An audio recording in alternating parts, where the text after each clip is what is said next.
हाय नमस्कार. संगीता किचनमध्ये आपलं स्वागत आहे. सर्वप्रथम येणाऱ्या मकर संक्रांतीसाठी सगळ्यांना खूप खूप शुभेच्छा.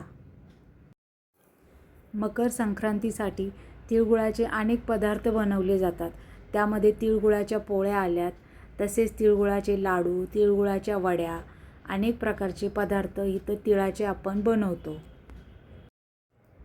चला तर मग आज आपण घरच्या घरी सात्विक आणि शुद्ध पद्धतीने तयार होणारे तिळगुळाचे लाडू तयार करूया. असे लाडू तयार होतात की जे जिभेवर ठेवताच विरघळतात.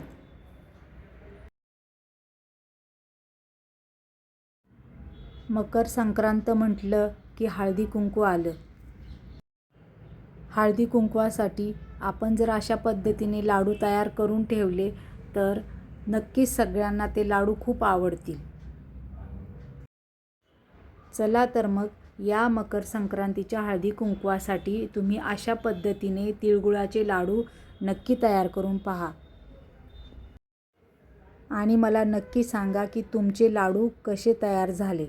तर चला मग आपण रेसिपीला सुरुवात करूया. तर त्यासाठी मी गॅसवर एक कढई ठेवली आहे आणि त्यामध्ये मी 1 कपभर तीळ घालून घेत आहे. वजनी प्रमाण म्हणाल तर 150 ग्रॅम हे तीळ, पांढरे तीळ आहेत.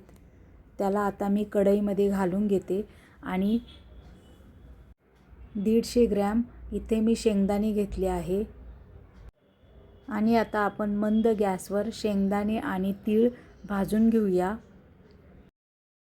कमी गॅसवर तीळ आणि शेंगदाणे आपल्याला एकसारखे भाजून घ्यायचे आहे. तीळ अगदी तडतडायला लागले की आपण गॅस बंद करूया आणि एका ताटामध्ये थंड होण्यासाठी तीळ आणि शेंगदाणे काढून घेऊया.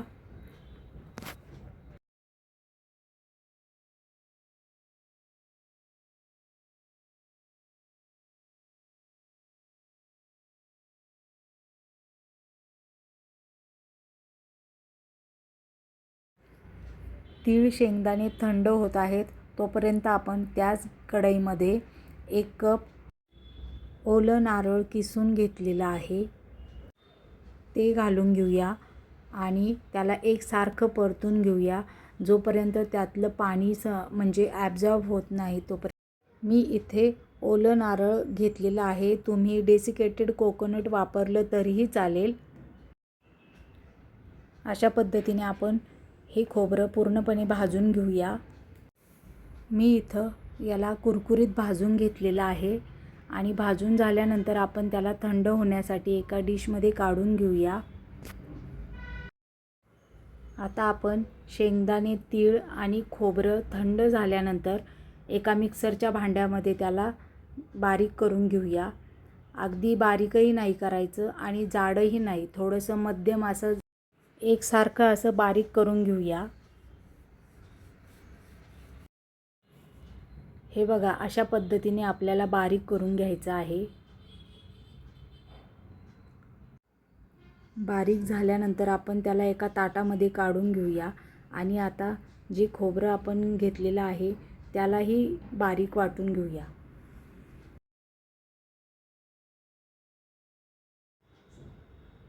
खोबरंही वाटून झाल्यानंतर त्यालाही ताटामध्ये काढून घेऊया.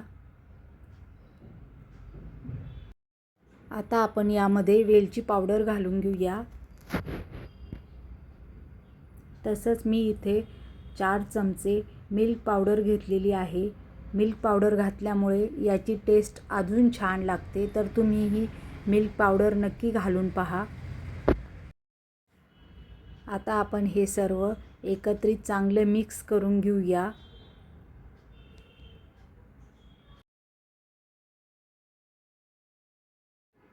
मिक्स करून बाजूला ठेवून देऊया आणि आता आपण गॅसवर एक कढई ठेवूया. त्यामध्ये 1 चमचा मी इथं तूप घातलेले आहे आणि तूप वितळल्यानंतर त्यामध्ये 1 कप गूळ घातला आहे. वजनी प्रमाण म्हणाल तर 150 ग्रॅम इथं मी गूळ घेतलेला आहे. तुम्हाला जास्त गोड आवडत असेल तर तुम्ही आणखी गूळ घातला तरीही चालेल. आणि आपण आता गूळ वितळला की त्यामध्ये हे सगळं मिश्रण घालून घेऊया आणि त्याला चमच्याच्या मदतीने मिक्स करून घेऊया. इथे आपल्याला गुळाचा पाक नाही करायचा आहे, त्यामुळं गूळ वितळला की लगेच त्यामध्ये आपण तीळ, शेंगदाणे आणि खोबरं घालून घेऊया आणि जोपर्यंत त्याचा थोडासा घट्टसर गोळा असा तयार होत नाही तोपर्यंत कमी गॅसवर एकसारखं परतून घेऊया. अशा पद्धतीने आपल्याला एकसारखं ते मिश्रण परतून घ्यायचं आहे. जोपर्यंत त्याचा एक गोळा तयार होत नाही तोपर्यंत त्याला एकसारखं परतून घ्यायचं.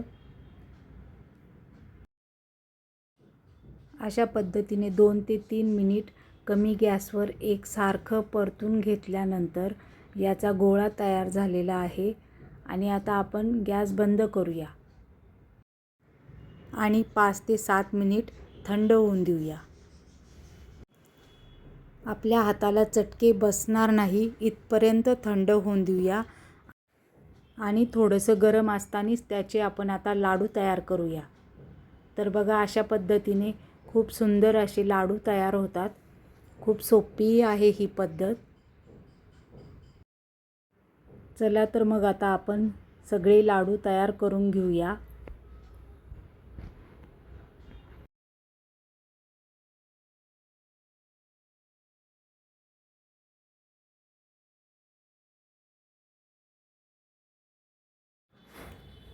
खूप सुंदर असे आपले लाडू तयार झाले आहे पहा.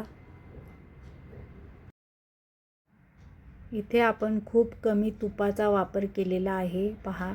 अगदी 1 चमचा तूपच आपण या लाडूसाठी वापरले आहे. अशा पद्धतीने आपले खूप हेल्दी आणि चविष्ट असे लाडू तयार झालेले आहे. तर तुम्हीही घरच्या साहित्यातच तयार होणारे चविष्ट असे लाडू नक्की तयार करून पहा. असे लाडू तयार होतात की जे तोंडामध्ये टाकताच विरघळतात.